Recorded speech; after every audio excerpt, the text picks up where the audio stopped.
decisive action by MI5 could have prevented the Manchester Arena bombing, saving 22 lives. Actionable intelligence could have been obtained, which might have led to action preventing the attack. The final assessment of the inquiry centres around a significant missed opportunity by the Secret Service, leaving some victims' families calling it devastating. It's numbing. I feel numb. I feel drained, devastated, and just I felt a bit dazed when we come out. This has all led to an unprecedented apology from MI5. Tonight, we'll look at the report's other findings, including the radicalisation of the killer, also on the programme. Health unions are considering calling off next week's strikes, so there could be light at the end of the tunnel. The pedestrian jailed for causing the death of a cyclist after swearing and shouting at her to get off the pavement. Matt Hancock's big leak and accusations of betrayal, the latest on his WhatsApp revelations, and... It's Mariners mayhem! The Mariners are still on cloud nine after inflicting an FA Cup shocker last night.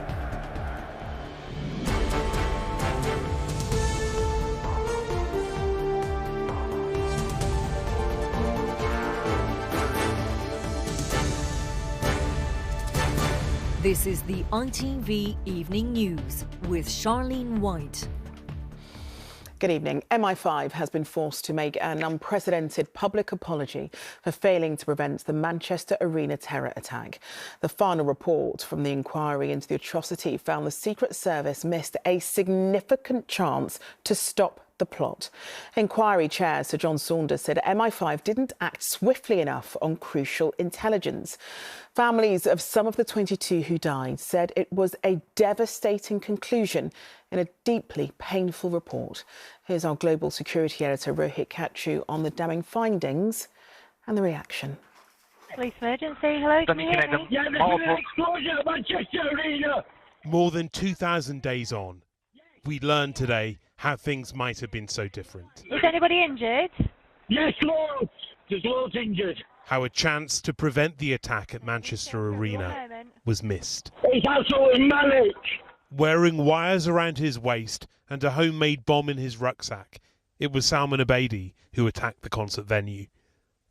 But the questions answered today were not only about him, but about the unnameable intelligence officers tasked with keeping Britain safe. Oh my God. What's going on?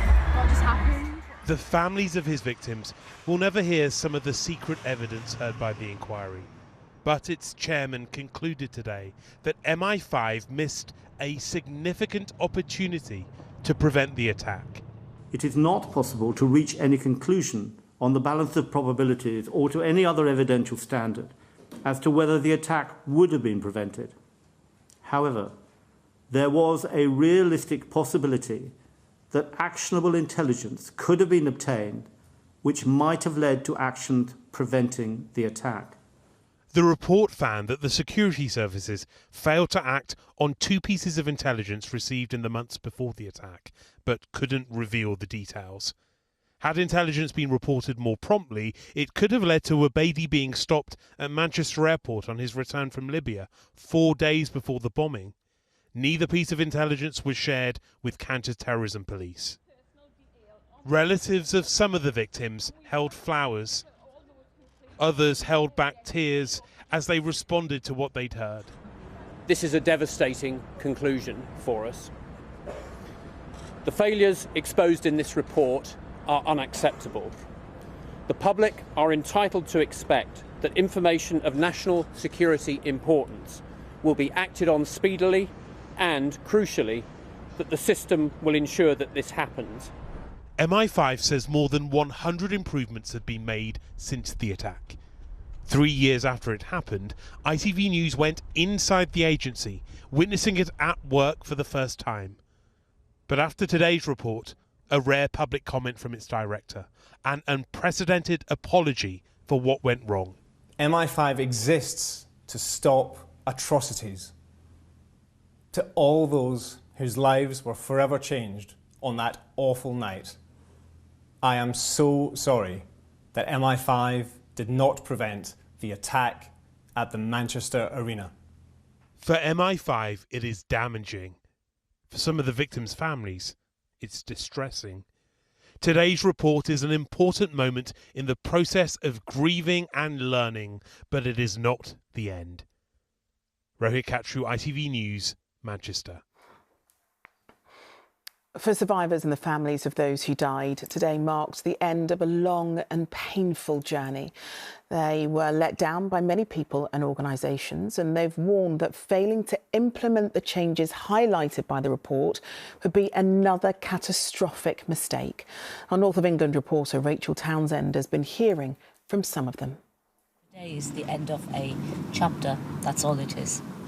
They have lived and breathed this inquiry for the last 2.5 years. On their way to hear its conclusion, the mother of 29-year-old Martin Hett described how each day brings fresh torment. Crematorium. And this is what we see on the train every day we went to court. We'd go past there and it's very sobering, really sobering. Outside the inquiry, Fegan said she sees this as an opportunity for improvement, for genuine positive change in her son's name. There is no closure, there is no line to be drawn under. This is literally, like Stuart said, just the end of a chapter of the journey of everlasting grief because Martin died in the wrong sequence. We lost our loved ones in the most horrific way, and therefore that grief is always there. Chloe and Liam were made for each other. She was his Juliet and he her Romeo. For others, the failings by security services are just too enormous to forgive. Childhood sweethearts Liam and Chloe both lost their lives in the attack. Knowing it could have been prevented is something their parents cannot accept. It's unforgivable, unforgivable. It's numbing. I feel numb. I feel drained, devastated, and ultimately what they're saying is your children might have survived. We might not be sitting here. You might not have spent nearly the last 6 years going through this hell. This final report marks the end of another gruelling period for these families, and one that brings neither closure nor justice. Rachel Townsend, ITV News, Manchester. Well, Rohit Katru is still in Manchester for us. Rohit, how serious is this for MI5? Well, Charlene, I think you can measure the seriousness of this for MI5 by looking at the nature of its response. I don't recall an MI5 director ever making a public apology of this nature about anything. And so, yes, although this assessment was made with the benefit of hindsight, so yes, although there is no allegation of widespread systematic failure, this is incredibly serious. One of the observations is that MI5 wasn't doing enough to deal with people travelling to Libya because it was concentrating so much on Syria. But one thing to remember here, that despite the fact that this is a public inquiry, some of the evidence will remain private and secret forever. OK, Rohit, thank you very much. Police investigating the death of a baby found in Woodland in Brighton say the child may have been dead for some time. The remains were discovered after officers arrested Constance Martin and Mark Gordon on suspicion of child neglect and gross negligence manslaughter. The couple had been on the run with their newborn for weeks. More leaked WhatsApp messages from former Health Secretary Matt Hancock appear to show the minister's hostile thoughts about teachers and teaching unions. When he was Education Secretary, Sir Gavin Williamson reportedly said they really, really do just hate work.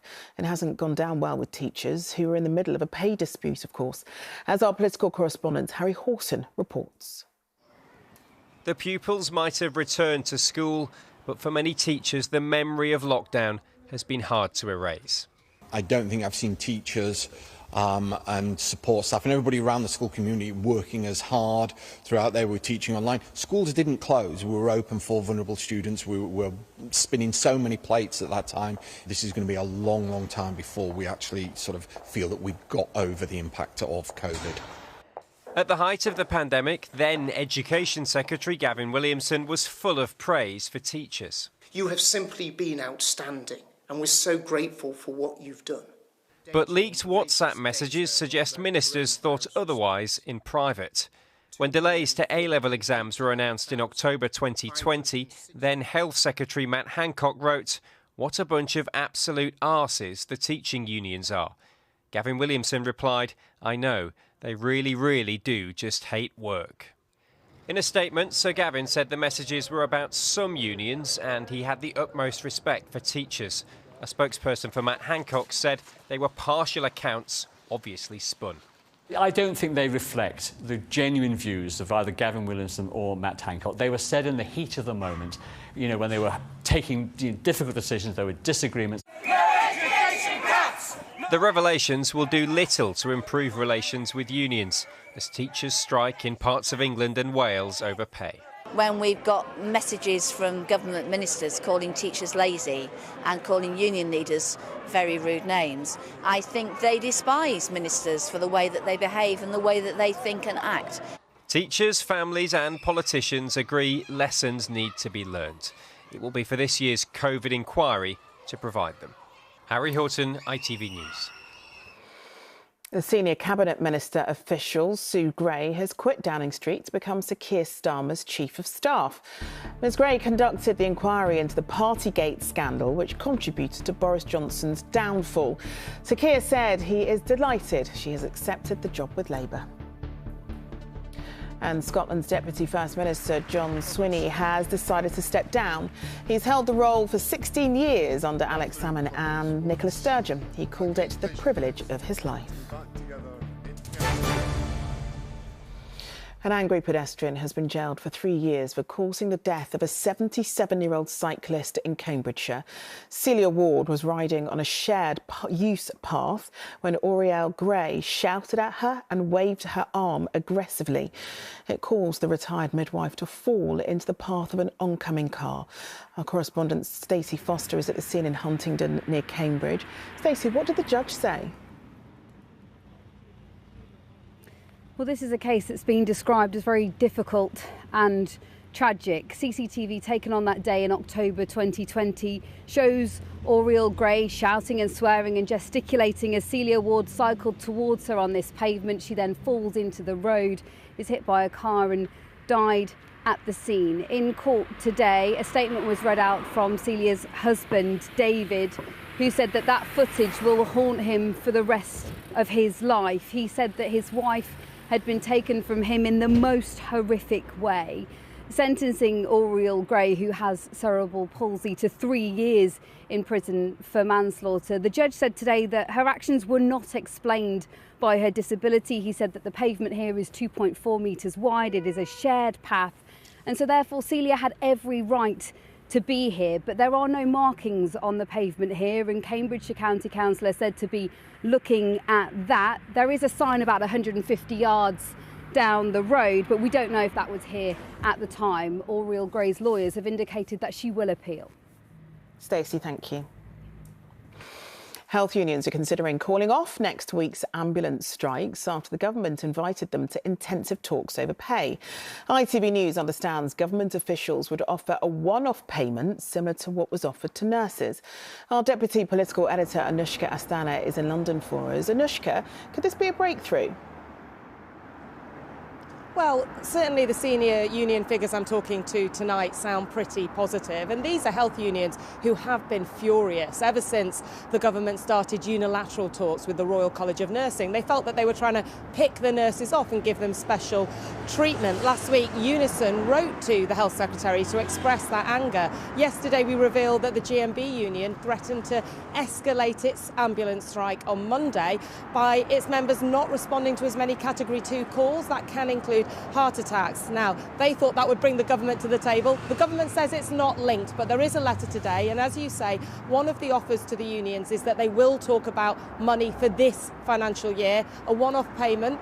Some of them might not like, but it certainly means we're closer to talks. But in return, they want them to pause the strikes. Now, right now, the unions are considering this. They want a bit of clarification. They want to know that any money for this year will be new money outside of the current health budget. And they also want to know that they'll get the same terms as the RCN.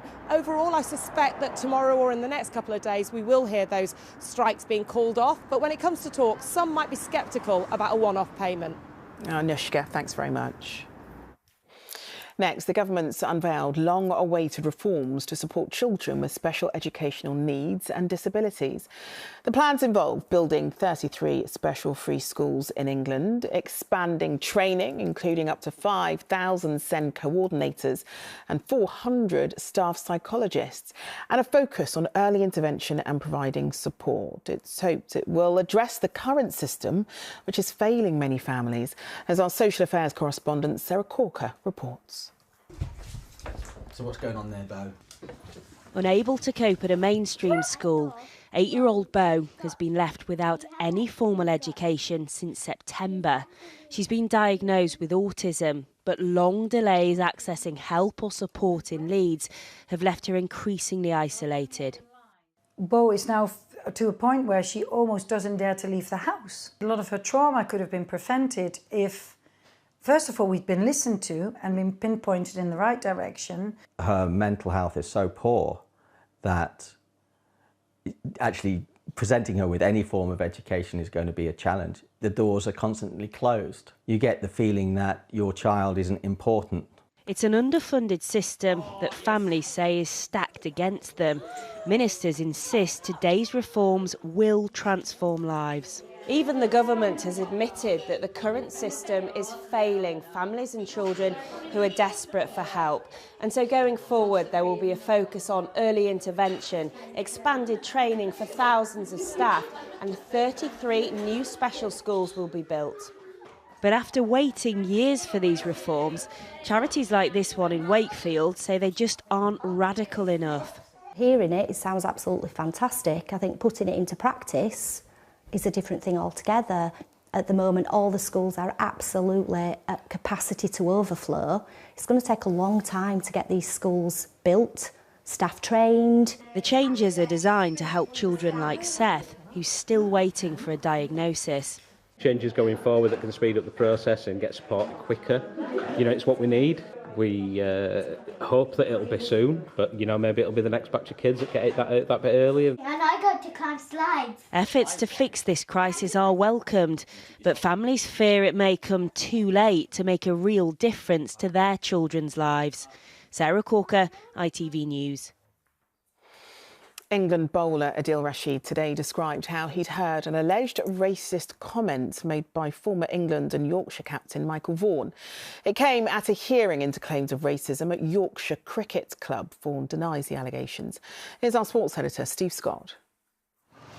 Former Ashes-winning captain Michael Vaughan preparing to defend his reputation over a charge of using racist or discriminatory language towards a group of Asian teammates.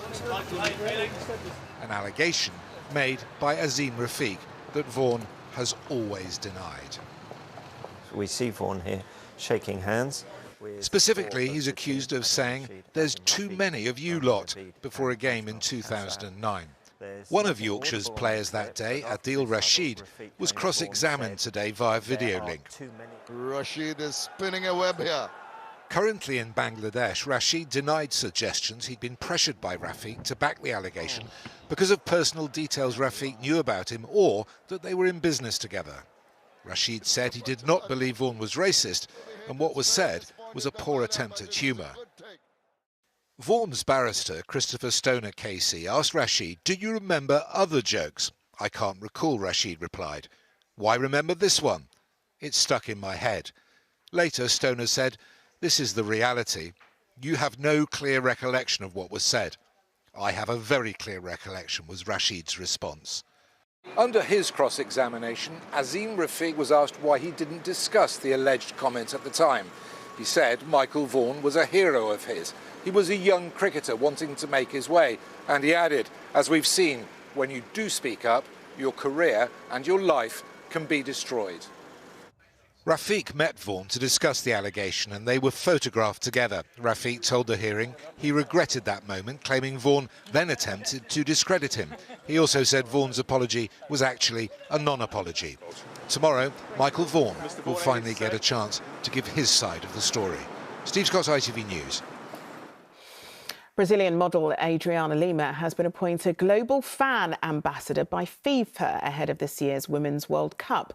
Critics have called the decision tone-deaf, suggesting that choosing a model won't help improve the body image of girls who follow the competition.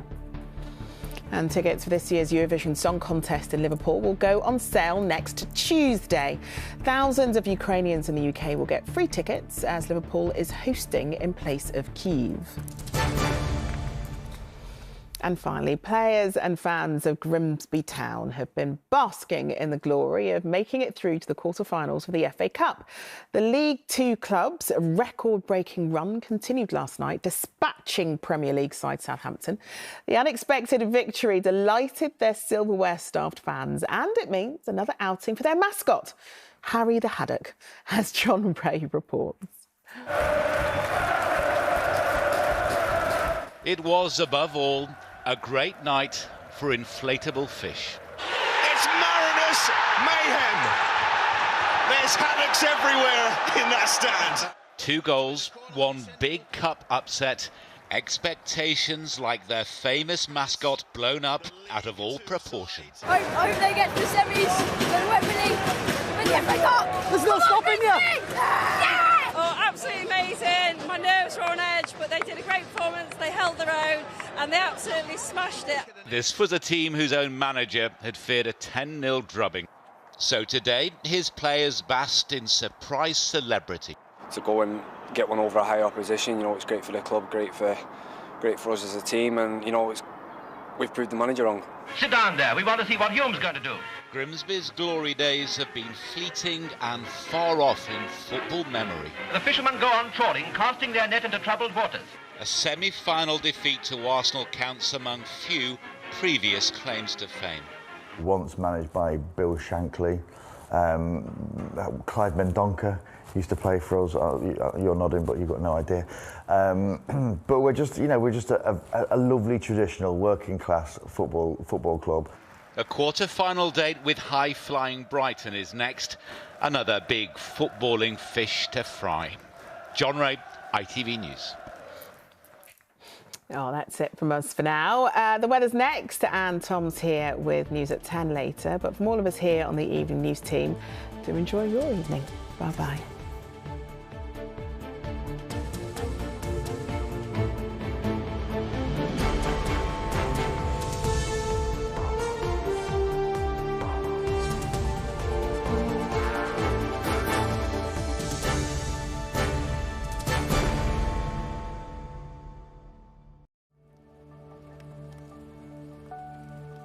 Visibility may be low this evening as the cold weather hits. Heinz Soups sponsors ITV National Weather. Good evening to you. Staying chilly out there, even colder next week. A taste of winter once more as we head into the first full week of March, with temperatures way lower than we've seen throughout February. In the meantime, cloudy skies for many and a slight patchy frost in the next couple of nights. A huge area of high pressure remains in control of our weather, generally settled, quiet and calm, but an icy cold breeze from the near North Sea, keeping it even colder for many of us in the next few days and nights. We've got chilly feeling days, frosty nights, and this system will bring just a few scattered showers into the north and the east as we approach the weekend. As for the next few hours, the cloud capping the temperatures, nowhere near as cold as it could be, and nowhere near as cold as next week. A slight patchy frost likely through parts of Scotland, parts of Wales, the south and the southwest. Close to freezing, but lower out in the countryside. And here, a cold start into the new day with cloudy skies for many of us. The cold feel enhanced by a good deal of thick low cloud reluctant to budge for much of the morning, together with that bitter biting wind from the near North Sea, feeling particularly chilly across eastern and southeastern areas. Trying to cheer up across the north and the east as the cloud breaks. We'll see things brighten up a touch through the afternoon, but don't be deceived. Temperatures very much on the low side for all of us as we head into the afternoon. Into Saturday, a similar theme, a cold start and temperatures likely to struggle, particularly with the cloud cover and the breeze. A touch brighter further west, mind you. See you soon. Heinz Soups sponsors ITV National Weather.